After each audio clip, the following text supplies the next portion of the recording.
অলিক কল্পনা 0.2 ইউটিউব চ্যানেলে আপনাদের সবাইকে স্বাগত। আমাদের আজকের গল্প আদার যখন ডাকে। গল্পটি লেখনে আছেন সায়নদীপা।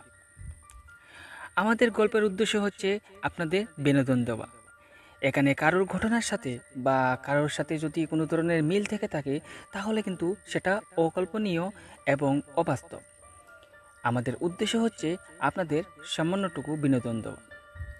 তো বন্ধুরা, চলুন আর দেরি না করে শুরু করা যাক আমাদের আজকের গল্প আদার যখন ডাকে। তালা খুলতেই একটা আষ্টে গন্ধ এসে ঝাপটা মারল সুদীপার নাকে। বৃষ্টির দিনে এই পুরনো বাড়িতে এরকম গন্ধ বিচিত্র কিছু নয়। সুদীপা নিজেই অভ্যস্ত ওই গন্ধের সাথে, কিন্তু তবুও আজ গাটা যেন গুলিয়ে উঠল। কোনো মতে নিজের কাক পেঁচা শরীরটাকে ঠেলে নিয়ে গেলাম স্নান করে। শাওয়ার চালিয়ে দাঁড়িয়ে পড়ল নিজেই। শরীরটা থরথর করে কাঁপছে।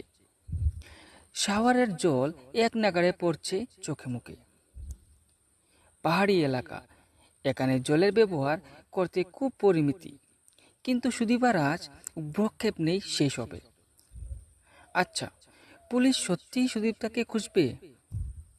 ওরা তো সব শোনা মাত্রই বলে দিল যে সে কোনোভাবে খাদে গড়িয়ে পড়েছে। বাড়িতে কি এখনই সব জানাবে সুদীপা, নাকি অপেক্ষা করবে সকালের? কারেন্ট নেই। ভেজা শরীরেই মোমবাতি সন্ধানে এগিয়ে ওদিক ওদিক হাত বাড়াতে লাগলো সুদীপা। সুদীপা খেয়াল করলো বাইরের দরজাটা হাট করে খোলা। চমকে উঠল সে।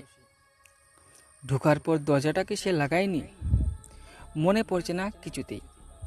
অপর প্রান্তে উত্তর এলো, কৌশিক বাবুর প্রত্যাশাতে ছিলে বুঝি? তখন সুদীপার উত্তর ছিল, কে কে বলছে? তখন আবার আরেকটা শব্দ এলো, চিনতে তো ঠিকই পেরেছ সু, আমি তোমার দ্বীপ। দ্বীপ? অজানা আতঙ্কের গন্ধে যতটা না ভয় পেয়েছিল সুদীপা, এবার তার থেকেও অনেক গুণ বেশি ভয় পেয়েছিল এই পরিচিত মানুষের কণ্ঠস্বরে। আমাকে ওখানে রেখে কেনে চলে গিয়েছিলে সু? তুমি জানো না বৃষ্টিকে আমি কতটা ভয় পাই। সুদীপা জানে দ্বীপ কতটা ভয় পায় বৃষ্টিকে। আজ থেকে বছর 7 আগে এক ভয়ঙ্কর বৃষ্টির দিনে তো গাছের তলায় ডাল পড়ে লোকটা সারা জীবনের জন্য পঙ্গু হয়ে গিয়েছিল। দ্বীপ চেয়ারটা ঠেলে এগিয়ে আসলো ওর দিকে। গলাটা শুকিয়ে যাচ্ছে সুদীপার। দীপ্ত এসে 2 হাত দিয়ে জড়িয়ে ধরল ওকে। তুমি ফিরে আসলে দীপ্ত?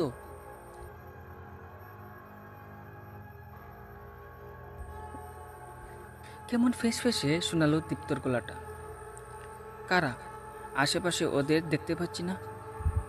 না, কাদের কথা বলছো তুমি? ওই যে আদারের বাসিন্দা যারা, যে আদারে আছো তুমি আমাকে ফেলে এসেছিলে।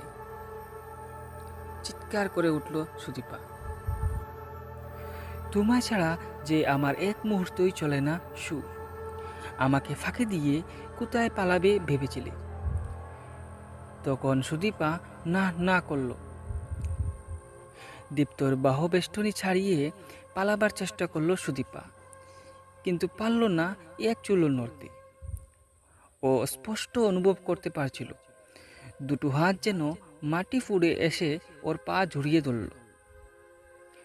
আশেপাশে ছায়া ছায়া কারা যেন ভাসছে আর জুড়ছে। সুদীপার সারা শরীর জুড়ে অনুভূতি হচ্ছে অশরীর আনাগোনা। পৈশাচিক এক খেলায় মেতেছে ওরা। ওদের সাথে সুখ দিয়েছে দীপ্ত। না না, আর্তনাদ করে উঠল সুদীপা। বৃষ্টির ঝমঝম শব্দে মিলিয়ে গেল সেই আর্তনাদ।